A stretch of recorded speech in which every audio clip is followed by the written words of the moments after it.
ಕಲಬುರಗಿ ನಗರದ ಕೇಂದ್ರ ಬಸ್ ನಿಲ್ದಾಣದ ಬಳಿಯ ಕಣ್ಣಿ ಮಾರ್ಕೆಟ್ ರಸ್ತೆಗೆ ಹೊಂದಿಕೊಂಡು ಹಾಕಲಾದ ಪೆಟ್ಟಿ ಅಂಗಡಿಗಳ ತೆರವಿಗೆ ಪಾಲಿಕೆ ಅಧಿಕಾರಿಗಳು ಮುಂದಾಗಿದ್ದು ಸಾರ್ವಜನಿಕ ವಲಯದಲ್ಲಿ ತೀವ್ರ ವಿರೋಧ ವ್ಯಕ್ತವಾಗಿದೆ. ನೋಟಿಸ್ ನೀಡದೆ ಅನಧಿಕೃತ ಅಂಗಡಿಗಳನ್ನು ಜೆಸಿಬಿ ಮೂಲಕ ಡ್ಯಾಮೋಲಿಸ್ ಮಾಡಿರುವುದು ಬೀದಿ ವ್ಯಾಪಾರಿಗಳಿಗೆ ಸಾಕಷ್ಟು ನಷ್ಟ ಉಂಟಾಗಿದೆ ಎಂದು ವ್ಯಾಪಾರಸ್ಥರು ಕಿಡಿಕಾರಿದ್ದಾರೆ. ವಿಷಯ ತಿಳಿದ ಕೂಡಲೇ ಸ್ಥಳಕ್ಕೆ ದೌಡಾಯಿಸಿದ ಕಲಬುರಗಿ ದಕ್ಷಿಣ ವಿಧಾನಸಭಾ ಕ್ಷೇತ್ರದ ಶಾಸಕ ಅಲ್ಲಮಪ್ರಭು ಪಾಟೀಲ್ ಅವರು ಮಹಾನಗರ ಪಾಲಿಕೆ ಅಧಿಕಾರಿಗಳ ಈ ರೀತಿ ನೋಟಿಸ್ ನೀಡದೆ ಏಕಾಏಕಿ ತೆರವಿಗೆ ಮುಂದಾಗಿರುವುದು ಸರಿಯಲ್ಲ. ಇದರಿಂದ ಸಣ್ಣ ವ್ಯಾಪಾರಿಗಳಿಗೆ ಸಮಸ್ಯೆ ಉಂಟಾಗುತ್ತದೆ. ಸಂಚಾರಕ್ಕೆ ಅಡೆತಡೆಯಾದರೆ ತೆರವುಗೊಳಿಸಲಿ, ಆದರೆ ನಿಯಮಾನುಸಾರ ಕ್ರಮ ಕೈಗೊಳ್ಳಬೇಕು. ಅದನ್ನು ಬಿಟ್ಟು ಏಕಾಏಕಿ ಜೆಸಿಬಿ ತಂದು ಡ್ಯಾಮೋಲಿಸ್ ಮಾಡುವುದು ಸರಿಯಲ್ಲ. ಈ ಕುರಿತು ಪಾಲಿಕೆ ಕಮಿಷನರ್ ಜೊತೆ ಮಾತನಾಡುವೆ ಎಂದು ಹೇಳಿದರು.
ಬಂದ್ಗೆಸಿದ್ದಾರೆ ಕಾರ್ಪೊರೇಷನ್ದವರು ರೋಡಿನ ಮ್ಯಾಗ ಏನು ವ್ಯಾಪಾರ ಮಾಡತ್ತಾರ ಅವ್ರದ್ದು ಡಬ್ಬಿ ಫುಟ್ಪಾತ್ದಾಗ ಏನು ಕೂತಿದ್ದಾರೆ ಕಾರ್ಪೊರೇಷನ್ದವರು ಬಂದ್ಗೆಸಿ ಎತ್ಕೊಂಡು ಹೋಗ್ತಾ ಇದ್ದಾರೆ ಸರ್. ಏನು ಒಂದು ಇಂಟಿಮೇಷನ್ ಇಲ್ಲ, ಒಂದು ನೋಟಿಸ್ ಇಲ್ಲ, ಇದ್ರ ಬಗ್ಗೆ ಏನು ಮಾಹಿತಿ? ಈಗ ನನ್ನ ಗಮನಕ್ಕೆ ಬಂದಾಗ ನಾನು ಕಾರ್ಪೊರೇಷನ್ ಜೂನಲ್ ಆಫೀಸರ್ಗೆ ಮಾತನಾಡಿದೆ. ಇದು ತಪ್ಪಾಗ್ತದೆ.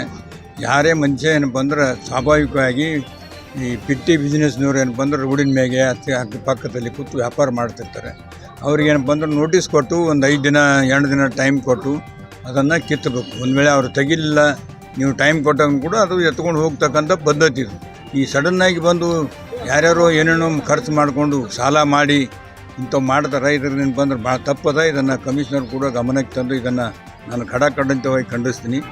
ಇದನ್ನೇನಪ್ಪ ಅಂದರೆ ಈ ರೀತಿ ಆಗಬಾರ್ದು. ನೋಟಿಸ್ ಕೊಟ್ಟು ಅವ್ರಿಗೆ ಟೈಮ್ ಕೊಟ್ಟು ತೆಗಿಲಿಕ್ಕೆ ಹಚ್ಚಬೇಕು. ತೆಗೆದ ಮ್ಯಾಗಿನ ತೆಗಿಲಿಲ್ಲ ಅವರು ಅಂದ್ರೂ ಕೂಡ ಸಾರ್ವಜನಿಕ ತೊಂದರೆ ಆಗ್ತದೆ ಅಂಥೇಳಿ ನಾವು ಈಗಾಗಲೇ ಬಸ್ಗಳು ರಶ್ ಅದ. ಸುಮಾರು ಒಂದು ದಿನಕ್ಕೆ 1045 ಬಸ್ 450 ಬಸ್ ಹೋಗ್ತವೆ. ಭಾಳ ಜನದಟ್ಟಣೆ ಅದ. ಜನರಿಗೆ ಭಾಳ ತೊಂದರೆ ಆಗ್ಲತ್ತದ. 4 ಕಡೆ ಬಸ್ ಸ್ಟ್ಯಾಂಡ್ ಆಗ್ಬೇಕಂತೇಳಿ ನಂದು ಒತ್ತಾಯ ಅದ. ಈಗಾಗಲೇ 1 ಕೋಟಿ ರೂಪಾಯಿ ಕೊಟ್ಟಿದ್ದೀವಿ ನಾವು. ಬಸ್ ಏನಪ್ಪ ಅಂದ್ರೆ ಕಣ್ಣಿ ಮಾರ್ಕೆಟ್ನಿಂದ ಹೋಗ್ಬೇಕು, ಈ ರೋಡಿಂದ ಹೋಗಬಾರ್ದು ಅಂತೇಳಿ. ಈ ರೀತಿ ಜನರಿಗೆ ಸೌಲಭ್ಯ ಆಗ್ತಕ್ಕಂಥ ರೀತಿಯಲ್ಲಿ ಮಾಡ್ತಾಯಿದ್ವಿ. ಇದೂ ತೊಂದರೆ ಆಗ್ತದಂದ್ರೆ ತೆಗಿಲಿ, ನೋಟಿಸ್ ಕೊಟ್ಟು ತೆಗಿಲಿ. ನೋಟಿಸ್ ಕೊಡಲಾರ್ದು ಏನಪ್ಪ ಅಂದ್ರೆ ತೆಗಿಬಾರ್ದು ಅಂತೇಳಿ ನಾನು ಇವತ್ತು ಕಮಿಷನರ್ ಮಧ್ಯಾಹ್ನ ಕರೆಸಿ ಮಾತನಾಡ್ತೀನಿ. ಸರ್ ಈಗ ಬೆಳಗ್ಗೆ ಯಾರ್ದು ಡಬ್ಬಿ ಎತ್ಕೊಂಡು ಹೋಗ್ಯಾರ ಸರ್, ಅವ್ರದ್ದೇನು ಈಗ ನುಕ್ಸಾನ್ ಆಗ್ಯದ ಸರ್, ಅವ್ರದ್ದು ಹ್ಯಾಂಗೆ ಸರ್?